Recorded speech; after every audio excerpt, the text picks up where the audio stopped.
हमारे साथ अब chartandtrade.com के फाउंडर विकास बगारिया और प्रो इंटेलीट्रेड सर्विसेज के फाउंडर दिनेश सोमानी हैं। आप दोनों का ही कार्यक्रम में स्वागत है। सबसे पहले यहाँ पर सोने पर ही बात करना चाहेंगे जो कि ऑल टाइम हाईज पर है। दिनेश जी, आपका क्या सेंस है? और जैसे अभी हमें सुरेंद्र मेहता जी बता रहे थे, कोई ट्रेड मत करो, 1 फरवरी की वेट करो, उसके बाद ही काम करो, आप भी यही मान के चलेंगे? जी, जिस चीज में तेजी है वहां निरंतर तेजी बनती ही रहती है। जैसे आपने गोल्ड देखा कि ऑल टाइम निरंतर न्यू हाई ईटीएस टेस्ट करता जा रहा है और सिल्वर जो ये अंडर परफॉर्म कर रही है, ये 90,000 91,000 के आसपास ही ट्रेड कर रही है। तो मुझे लगता है कहीं ना कहीं गोल्ड में अंडरटोन बहुत ज्यादा बुलिश है और ये जो बुलिश मोमेंटम है ये कुछ आने वाले दिनों में और भी कंटिन्यू रह सकता है। बजट तो खैर अभी 1 तारीख को है, अभी हमारे पास 2 दिन और ट्रेडिंग के हैं। तो मुझे लगता है कि जो नेक्स्ट कॉन्ट्रैक्ट है अप्रैल कॉन्ट्रैक्ट 80,900 के आसपास बाय किया जा सकता है। 81,200 81,450 के इसका लक्ष्य देखा जा सकता है और 80,700 का स्टॉप लॉस मेंटेन किया जा सकता है। एक करंट मौजूदा स्तर पर भी बाइंग बनती है, लेकिन स्टॉप लॉस यहां पर इस दौर पर निश्चित तौर से मेंटेन करे 80,700 का। विकास, आपके चार्ट्स पर अब चांदी कैसी दिखाती है? जैसे दिनेश जी ने कहा कि सोना एक तरफ है और चांदी अंडर परफॉर्म करी है, अब यहाँ पर किस तरह के सपोर्ट लेवल्स हैं और यहाँ पर क्या करने की राय है? हाँ जी मैम, देखिए गोल्ड के हिसाब से चांदी अंडर परफॉर्म कर रहा है और काफी लंबा तरीके से कर रहा है। हम लोगों ने देखा कि गोल्ड ने तो न्यू हाईस क्लॉक कर लिया, बट चांदी अभी भी 90,000 से 91,000 के बीच में घूम रहा है। अगर टेक्निकली चार्ट्स की बात करूँ तो चार्ट्स में 90,000 एक बॉटम सपोर्ट के तौर पे उभर रहा है। तो अगर किसी को चांदी में ट्रेड भी करना है तो कोई भी डिप्स मिलता है तो 91,000 90,500 के करीब मिलता है, तो 90,000 के स्टॉप लॉस में बाई करना चाहिए। ऊपर का लक्ष्य 92,500 और 93,000 का रखना चाहिए। बट वो भी अगर कोई रिस्की ट्रेडर है तो वही करे, क्योंकि वॉलेटाइल वाला सप्ताह है। बहुत सारे इवेंट्स है आज से कल से लेके 1 तारीख तक में। तो बहुत ही पोजीशंस को ओवरनाइट कैरी ना करे और स्टॉप लॉस लगा के काम करे। जी मैम। और वेल एब्सोल्युटली अगले 2-3 दिन यहाँ पर बहुत ज़्यादा वॉलेटाइल रहने की एक्सपेक्टेशन है। विकास, साथ ही साथ अगर हम मेटल्स एज अ सेक्टर की यहाँ पर बात करें तो ये साल बहुत अच्छा शुरू हुआ, लेकिन उसके बाद जिस तरह की मुनाफा वसूली यहाँ पर आई है और जो टैरिफ को लेकर अब चिंताएं हैं उसकी वजह से मुनाफा वसूली है within metals as a sector, आपकी कोई टॉपिक? कॉपर में मेरा टॉपिक है। कॉपर मेरे को अभी भी लगता है कि ल्यूक्रेटिव है। कॉपर अगर कोई भी डिप्स में नीचे अगर 810 और 805 के पास मिलता है तो कॉपर में एक बाई का पोजीशन इनिशिएट किया जा सकता है। एज लॉन्ग एज कॉपर 800 से 795 के सपोर्ट जोन को मेंटेन कर रहा है, मेरे को लगता है कि कोई भी बाउंस बैक में कॉपर वापस से 830 और 845 के लेवल तक इजीली मूव कर सकता है। जी मैम। दिनेश जी, आपको भी लगता है कि रिबाउंड यहाँ पर आ सकता है? क्योंकि जिंक टोटली अंडर परफॉर्म कर रहा है। एल्यूमिनियम और कॉपर में हमने यूएस में तो बहुत स्ट्रॉन्ग प्राइसेस देखे हैं, लेकिन लंदन में और बाकी एशियन एक्सचेंजेस में प्राइसेस गिरे हैं। तो क्लियरली एक प्रीमियम जो यूएस यहाँ पर कमांड कर रहा है टैरिफ्स की एक्सपेक्टेशन में, आप उसे कैसे रीड करते हैं? एक आर्बिट्राज अपॉर्चुनिटी है बहुत बड़ी ग्लोबल मार्केट्स के लिए, और आपकी क्या सेंस है? जाते रहेगी, टैरिफ लगते रहेगी और ट्रंप आया तो वोलेटिलिटी का दौर शुरू हो गया। हमें 5 साल ये देखना ही होगा, इसमें कोई डाउट नहीं है। बट अपनी रिस्क एपेटाइट को देखते हुए और अपने रिस्क रिवॉर्ड को मेंटेन करते हुए अगर ट्रेड करते हो तो मुझे लगता है कि ये भी साल अनुकूल रहेगा, कोई दिक्कत नहीं रहेगी। कॉपर हमने देखा 790 के लो से 840 के लेवल ऊपर में देखने मिले हैं। सिमिलरली एल्यूमिनियम भी 246 जाकर 250 के अराउंड ट्रेड कर रहा है। मुझे लगता है कॉपर एल्यूमिनियम ये 2 ऐसे काउंटर है जो स्ट्रांगली उभर कर आ सकते हैं और मेरा bet more on the side aluminium पर है। जो नेक्स्ट कॉन्ट्रैक्ट है फरवरी कॉन्ट्रैक्ट, वो 249.20 के अराउंड बाइंग बनता है 253 के लक्ष्य के लिए और 247 का स्टॉप लॉस मेंटेन किया जा सकता है। तो कुछ खरीदारी यहाँ पर एल्यूमिनियम में देखी जा सकती है। आज भी यहाँ पर थोड़ा सा आउट परफॉर्म करता हुआ, बाकी जहाँ सेक्टर गिरावट के साथ काम कर रहा है, एल्यूमिनियम में कुछ सपोर्ट यहाँ पर बरकरार है। साथ ही विकास, काफ़ी इंटरेस्टिंग होगा नेचुरल गैस को देखना। जिस तरह की तेज़ी हमने दिसंबर और सम पार्ट ऑफ जैन में देखी थी, वो पूरी तरीके से यहाँ पर जाती हुई नजर आई। हाँ जी मैम, नेचुरल गैस का जो टेक्निकल चार्ट है बहुत ही अजब गजब है। ये गैप अप और गैप डाउन के साथ इन्वेस्टर्स के साथ मतलब एक तरीके से समझ लीजिए कि खेल ही खेलते रहता है। अभी जैसे देखिए कि मंथली चार्ट पे जो प्रीवियस कॉन्ट्रैक्ट जो एक्सपायर हुआ उसमें 365 367 के करीब एक मंथली चार्ट में प्रीवियस रेजिस्टेंस था, जहाँ पे हमें लग रहा था कि कहीं से करेक्शन आ सकता है, तो वो करेक्शन आया है। अब ये जो अगला कॉन्ट्रैक्ट है, जो फरवरी का कॉन्ट्रैक्ट चालू हुआ है, इसमें मेरे को लगता है कि 255 से 260 के करीब बॉटम बनेगा। कोई भी अगर लॉन्ग का ट्रेड लेना चाहते हैं तो 260 62 के करीब ले, 255 पे एक स्ट्रिक्ट स्टॉप लॉस रखे। बाउंस बैक में 289 और 296 तक देखने मिल सकता है। जी ma'am. On crude oil prices कैसे देखेंगे आप दिनेश जी? क्योंकि कुछ स्टेबिलिटी यहाँ पर इनिशियल डिक्लाइंस के बाद अब आती हुई नजर आई है। जी बिल्कुल, 600 रुपया ऊपर से निकल चुका है। 6950 यही टूट गया था, वो भी 6350 के राउंड ट्रेड कर रहा है। आई थिंक 632025 ये लेवल है जो एक सपोर्ट जोन एक्ट करेगा। यहाँ से प्राइसेस दोबारा ऊपर जाके 6400 जो हाई है वो मुझे लगता है कि रिट्रेस कर सकता है इंट्राडे के हिसाब से। लेकिन अभी 6260 ये 6 स्टॉप लॉस उसमें मेंटेन करना चाहिए। इस स्टॉप लॉस से मुझे लगता है कि बाइंग में बने रहने में कोई दिक्कत नहीं लगती है आज। दिनेश जी, एक और चीज़ जो मार्केट्स देख रहा है इस बजट से, और वो ये है कि अगर फ्यूचर्स यहाँ पर कमोडिटीज़ के लिहाज से, यानी कि एग्री कमोडिटीज़ के लिहाज से यहाँ पर लौटते हैं या नहीं, किस तरह का फीडबैक है ब्रोकरेज एज अ कम्युनिटी में, क्या कुछ आप यहाँ पर सुन रहे हैं? मनीषा जी, ये सवाल आप लगातार दूसरे साल मुझे पूछ रही हो, सेम क्वेश्चन, क्या उम्मीद है? और मनीषा जी, उम्मीद एक ही है कि जो 5-6 कमोडिटी डिलिस्ट हुई है, मुझे लगता है दोबारा लिस्ट हो जाती है तो शायद एनसीडेक्स में एक नई जान आ सकती है और ट्रेडर्स में भी नया उत्साह क्रिएट हो सकता है। चलिए, आई एम एक्चुअली होपिंग कि ये तीसरा साल ये सवाल करते हुए ना जाए। कुछ एक कमोडिटीज़ अगर यहाँ पर वापस आ जाती हैं तो एब्सोल्युटली एनसीडीएक्स में हमें हेजिंग और वो प्राइस मैकेनिज्म जो डिस्कवरी है वो यहाँ पर फिर से लौटता हुआ देखेंगे। पर Dinesh ji, within agri as a space as well, कहाँ पर आप देखते हैं ट्रेडिंग अपॉर्चुनिटीज अब? ये सारा अंडर वैल्यूड लगता है मनीषा जी। मतलब जीरा भी जो है 21,500 का March contract, I think it should be a buy. यहाँ से 1,000 रुपए की तेजी मिल सकती है। 13,500 13,600 की हल्दी मुझे लगता है अप्रैल कॉन्ट्रैक्ट ये भी लेना बनता है, और 82 82.5 का धनिया भी लेने में कोई हर्ज लगाती। ओवरऑल मतलब ये सारे जो तीनों मसाला पैक है मुझे लगता है थोड़े अंडर वैल्यूड है और यहाँ से रिन्यूड बाइंग बनकर आ सकती है। ग्वार की अगर मैं बात करूं तो 5350 5360 की बड़ा सपोर्ट जोन है। यहाँ से दोबारा 5500 की ओर मुझे ग्वार जाती हुई नजर आती है। 5290 का स्टॉप लॉस मेंटेन किया जा सकता है। ऑल राइट, तो अंडर वैल्यूड है एग्री एज अ सेक्टर और कुछ खरीदारी के मौके यहाँ पर आप ढूंढ सकते हैं। लेकिन जाते जाते आप दोनों से ही यहाँ पर डॉलर इंडेक्स और रुपए पर एक सेंस लेना चाहेंगे, क्योंकि ज़्यादातर जो कमोडिटीज़ हैं वो इसको यहाँ पर रिएक्ट करेंगी। रुपए में ऑल टाइम लोज बनने के बाद कुछ स्टेबिलिटी यहाँ पर ज़रूर आई है, लेकिन अंडरटोन अभी भी ऑफकोर्स थोड़ी सी यहाँ पर मोर डेप्रिशिएटिंग साइड पर है। तो विकास, ऑन चार्ट्स अब डॉलर इंडेक्स कैसा दिखता है? क्योंकि एक बहुत बड़ी मूव हम यहाँ पर जनवरी में देख चुके हैं इसके बीच में। अब यहाँ पर आने वाले हफ्ते 10 दिन के लिए अगर आप देख सकें तो डॉलर इंडेक्स कैसा दिखता है और रुपए में किस तरह के मूव्स? डॉलर इंडेक्स की बात करूंगा तो डॉलर इंडेक्स स्टेबल लगता है कि मेरे को नहीं लगता कि कोई बहुत बड़े मूव्स आएंगे। 108 से लेके 107 के बीच का एक ये इसका सपोर्ट जोन है, और ऊपर में 109.50 का एक रेजिस्टेंस जोन है। तो मेरे को लगता है कि इसी के बीच में डॉलर इंडेक्स काम करता हुआ नजर आता रहेगा।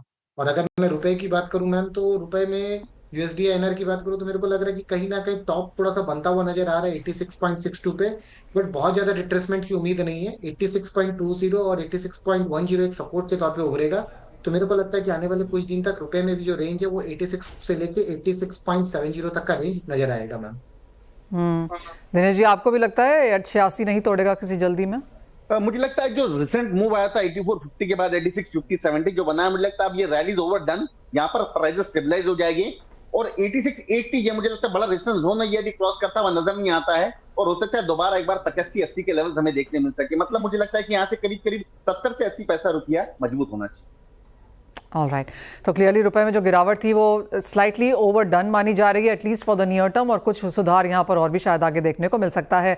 बहुत शुक्रिया विकास आपका। दिनेश जी, आपका डिफिकल्ट डेज हैं ये और कोई भी कॉल लेना बहुत मुश्किल है जिस तरह की अनसर्टनिटी में हम जाते हुए दिख रहे हैं यहाँ पर। बट थैंक यू फॉर वो सारी की सारी अपनी स्ट्रैटेजीज हमारे दर्शकों के साथ यहाँ पर शेयर करने के लिए। वेल, इसी के साथ फिलहाल इस कार्यक्रम में इतना ही समय है। ब्रेक के बाद लेकर आएंगे आवाज समाचार।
नमस्कार और सीएनबीसी आवाज की खबर पर एक बार फिर मुहर लगी है। सरकार नए सी हैवी मोलासिस से बने एथेनॉल की कीमतों में बढ़ोतरी करने की मंजूरी दे चुकी है। इस पर बात करने के लिए हमारे साथ हैं आइस्टा के चेयरमैन प्रफुल्ल विठलानी। प्रफुल्ल जी नमस्कार। और बाजार को एक्सपेक्टेशन भी था, स्पेशली 1 मिलियन टन एक्सपोर्ट जारी होने के बाद ये एक्सपेक्टेशन कम हो गई थी कि शायद ही हम एथेनॉल प्राइसिंग रिवीजन में कोई बहुत बड़ी बढ़त आते हुए देखेंगे, और एग्जैक्टली हमने आज वही होता हुआ देखा भी है।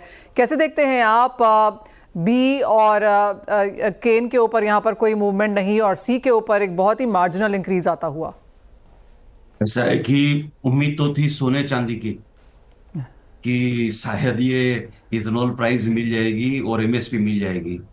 आ गया पीतल 10 लाख टन एक्सपोर्ट। ऐसे है कि ये सेकंड ईयर ऐसा हो रहा है कि हम क्या कहे, लास्ट ईयर जो था वो पार्लियामेंट इलेक्शन की टाइम पे काफी तेजी का एक लेक्चर दे के किया था काफी लोगों ने।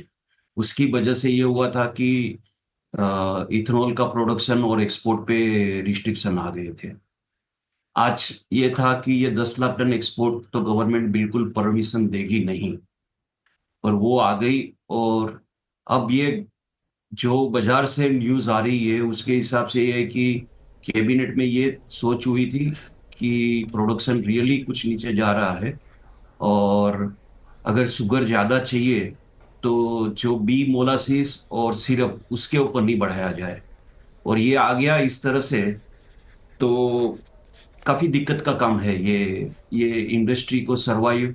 और ये वापिस क्या था, सबसे बड़ा मनीषा जी हमें ये हिच ये है कि ये दाम जो बढ़ने थे वो 1 नवंबर से बढ़ने थे और ये नहीं दोनों बढ़े। और सी मोलासिस से तो शक्कर बनती ही नहीं है, तो सी मोलासिस में 1 रुपया 70 पैसा कुछ बढ़ा भी दिया तो कोई खास बात नहीं है।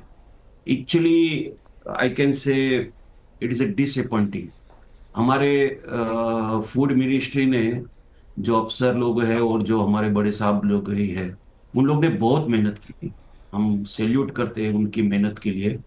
पर जिस ढंग से ये केन जूस या बी होवी मोलासिस का भाव नहीं बढ़ा गया तो ये गलत हुआ है। शायद ये जो जिस ढंग से ये इंडस्ट्री को आगे लेके आने के लिए करना चाहिए था वो नहीं किया गया है, और काफ़ी डिसअपॉइंटमेंट है। और ये चीज़ें गवर्नमेंट 10 लाख टन एक्सपोर्ट से क्या फ़ायदा मिलेगा मिलने के, अगर जो उसकी कीमत अगर ये चुकानी पड़ रही है कि इथेनॉल में दाम नहीं बढ़ेंगे तो बड़ी डिसअपॉइंटमेंट। अब तो हम भगवान को चाहते हैं कि एमएसपी कम से कम जल्दी हो जावे, ताकि ये एमएसपी जो बढ़ेगी वो 2025-26 की सीजन में अक्टूबर से नवंबर से लेके मार्च तक हमको हेल्पफुल रहेगी। इसका तो अभी तो कोई फायदा है नहीं, पर इसकी मेहनत हम लोग और ज्यादा करेंगे कि एमएसपी आ जावे। प्रफुल्ल जी, यहाँ पे 2 चीज़ें निकल के आती हैं। जैसे आपने कहा कि एथेनॉल रिवीजन ना होना ऑफ कोर्स एक डिसअपॉइंटमेंट है, लेकिन साथ ही साथ जिस तरह की सिचुएशन अब बनती हुई नज़र आ रही है, आपको लगता है कि MSP at all increase cards पर है? देखिए, 1 साल से मांग रहे हैं, थक गए। अभी आवे तो भी अच्छी बात है, नहीं आवे तो भी एक चीज उम्मीद रखते हैं कि कम से कम सितंबर तक तो हमको दे दो, ताकि नई सीजन में गलत दाम में चीनी नहीं बिके। अगले साल प्रोडक्शन अभी जो हम तो जनवरी में अभी हमने तो 24-25 का दिया, लेकिन अच्छी इंटरनेशनल कंपनियां और इंडियन की रिसर्च कंपनियां कह रही है कि 320 प्लस का शुगर का प्रोडक्शन होगा 25-26 में जी। तो उस समय अगर 31 रुपीज की एमएसपी रहेगी तो मैं आपको हमेशा के लिए बोल देता हूँ कि sugar will become a cyclical commodity. Yet again. जो भी अचीवमेंट 2014 से आज 11 साल में ये गवर्नमेंट ने पाई है, that will be A societal steps. एक और चीज़ यहाँ पर, अब जो ये 10 लाख टन या 1 मिलियन टन का एक्सपोर्ट अलाउ हुआ है, और क्योंकि माना जा रहा है कि प्रोडक्शन को लेकर चिंताएं हैं, आप कहेंगे कि इससे पहले कि यहाँ पर कोई काउंटर इफेक्टिव स्टेप आता हुआ हम देखें, ज़्यादातर मिलें, ज़्यादातर जो कोटा है वो अब बाजार कोशिश करेगा कि एक्सपोर्ट कर दिया जाए जल्द से जल्द? देखिए, ऑलरेडी हिंदुस्तान के सभी इंटरनेशनल ट्रेडर्स को मालूम ही है कि ये गवर्नमेंट के पास अगर सही में ये नंबर सही गिरते 265, और हमने 2% प्लस माइनस बोला है, इसमें 2% माइनस हो गया तो बड़ी दिक्कत हो जाएगी। भगवान करे प्लस ही हो। पर सब समझते हैं कि जब हम आरए से और फॉरेन लॉस के साथ एक्सपोर्ट का बिजनेस करते हैं और गवर्नमेंट के पास अगर ये नंबर सही गिरते हैं 260-65 के, तो तीन ऑप्शन रहेंगे। एक ये रहता है कि आयात करो। आयात तो पॉसिबल ही नहीं है, क्योंकि वर्ल्ड में अगर मालूम पड़ता है कि 1-2 मिलियन टन के लिए अगर इंडिया आयात के लिए आती है, तो यहाँ पे तो 55-60 रुपया किलो चीनी बिक जाएगी। दूसरी ये है कि 1 मिलियन टन अभी जो ज्यूस से अभी 4 मिलियन टन का अलाउ किया था, उसको 1 मिलियन टन कम दो तो ये 1 मिलियन टन एक्सपोर्ट निकल जा रहा है। वो भी मुश्किल लगता है, क्योंकि E20 हमारे प्रधानमंत्री जी का ड्रीम है। तो अगर ये 270 के नीचे प्रोडक्शन जावे और कहीं ना करे, भगवान करे कभी ना हो, ये अगर कहीं पे भी बैंड आ जावे एक्सपोर्ट पे, तो हमारे एक्सपोर्टर्स को जो उसका डिफॉल्ट और जो भुगतान करनी पड़ेगी वो इंटरनेशनल मार्केट के हिसाब से करनी। तो सभी एक्सपोर्टर, आपने सही कहा, यही चाहते हैं कि हम आज सौदा करें और 15-20 दिन में उसको एक्सपोर्ट कर देवे। लंबे के सौदे नहीं कर रहे हैं, तो ये वो भी अच्छी बात है जो भी हो रहा है वो। एक फाइनल सवाल आपसे। अब यहाँ पर जिस तरह की स्थिति हमने यहाँ पर अब बनते हुए देखी है और बजट में सिर्फ 2 ही दिन है, आपको लगता है अब चीनी एथेनॉल एज अ सेक्टर के लिए बजट में एट ऑल कुछ आता हुआ नजर आएगा? नहीं, बजट में बिल्कुल कोई उम्मीद नहीं बची अभी। ये जोर का झटका बहुत धीरे से नहीं, बहुत ही जोर से लगा है। ओके।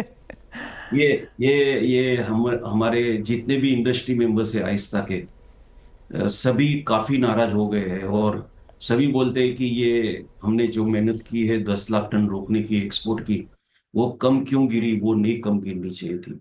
देखते हैं, भगवान के उम्मीद रखते हैं। उम्मीद के सिवा वो चारा नहीं है तो हमारे पास।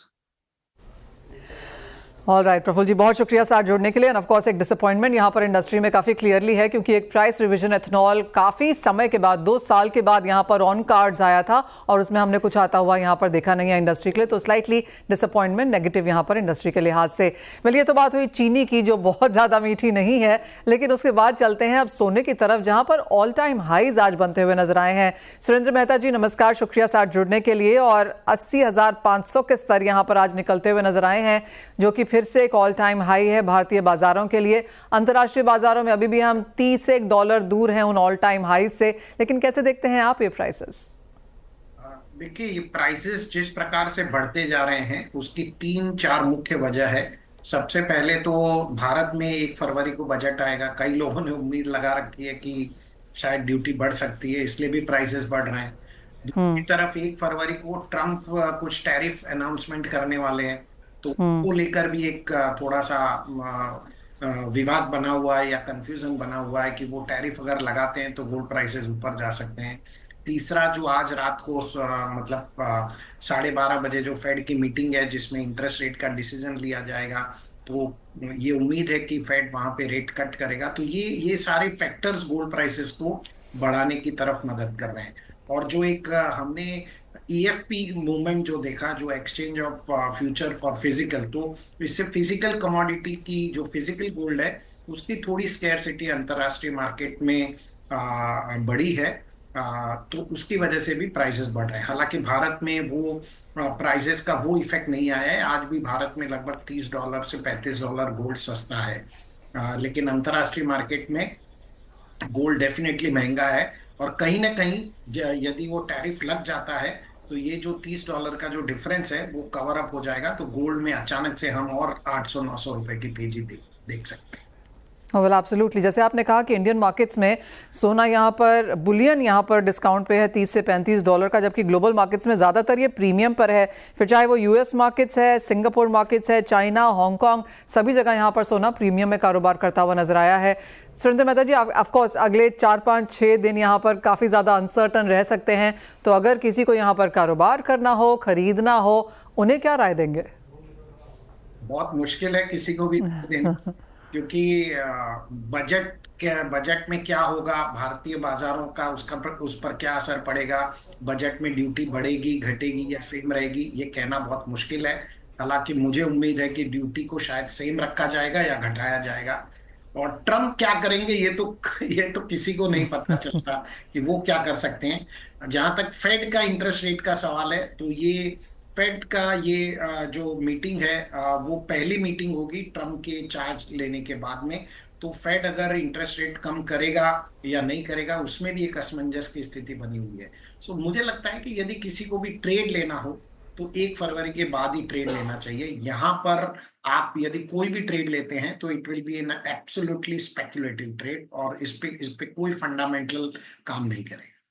चलिए, अगर आपको सोना चांदी खरीदना है तो 1 फरवरी के बाद ही लीजिए, कुछ क्लैरिटी तब शायद यहाँ पर आती हुई नजर आएगी। सुरेंद्र जी, एक और चीज़, क्योंकि सोना बुलियन यहाँ पर एट अ डिस्काउंट है, लेकिन क्या उसका एट ऑल कोई फायदा यहाँ पर रिटेल कंज्यूमर को है? क्या उन्हें सस्ता सोना मिल रहा है ज्वेलरी के तौर पर? जी देखिए, अगर बुलियन सस्ता मिलता है तो नेचुरली ज्वेलर्स को भी सस्ता बेचना ही पड़ता है, क्योंकि इब्जा जो प्राइस डिक्लेयर करता है तो अकॉर्डिंगली स्पॉट प्राइसेस कम होते हैं, और इस एक्सचेंज में भी कहीं ना कहीं पर प्राइसेस इफेक्ट होते हैं। तो कंज्यूमर के लिए भी फायदा है। लेकिन ये जो प्राइसेस अभी हैं, जो 80,500 के आसपास प्राइसेस चल रहे हैं और जीएसटी के साथ में 83,000 के आसपास के प्राइसेस चल रहे हैं, इस प्राइसेस में मार्केट में, फिजिकल मार्केट में, रिटेल मार्केट में ग्राहकी लगभग मैं ये कह सकता हूं कि न के बराबर है। लोग बिल्कुल वेट कर रहे हैं कि अब इन प्राइसेस को जब तक कम नहीं होगा तो हम सोना कैसे खरीदें। बिकॉज इफेक्टिवली आप जिस प्रकार से रैली चली है पिछले 2 सालों में, उस रैली में बिल्कुल कहीं पर भी कोई रिलीफ रैली जैसा कुछ है ही नहीं। आप 3,000 में सोना खरीदेंगे, कैसे खरीद सकते हैं? और मान लीजिए कल ट्रम्प ने टैरिफ नहीं लगाए तो सोना धड़ाम से गिर भी सकता है। और एक अंतरराष्ट्रीय मार्केट में एक फियर फैक्टर डेवलप हो गया है कि सोने का 2025 में क्या होगा। तो मुझे लगता है कि कंज्यूमर को उसकी राहत तो जरूर है, लेकिन कंज्यूमर खुद ही परचेजिंग करने के लिए मार्केट में आई नहीं रहे। ऑलराइट, यानी कि रिटेल डिमांड भी नहीं है। 83,000 जैसे लेवल्स यहाँ पर स्पॉट में अब हैं। ये जीएसटी और टैक्सेस मिला के इसके ऊपर मेकिंग चार्जेस भी लगेंगे, तो क्लियरली सोने के प्राइसेस ऑन ग्राउंड यहाँ पर काफ़ी ज़्यादा बढ़ चुके हैं। सुरेंद्र मेहता जी, एज ऑलवेज बहुत शुक्रिया आने के लिए, और वो बहुत ही डिटेल्ड कॉम्प्रिहेंसिव अपना एक इंसाइट और व्यू देने के लिए। वेल, इसी के साथ एक ब्रेक का समय है। जब लौटेंगे तो अपने एक्सपर्ट्स को जोड़ेंगे अपने साथ, उनसे लेंगे ट्रेडिंग स्ट्रैटेजीज।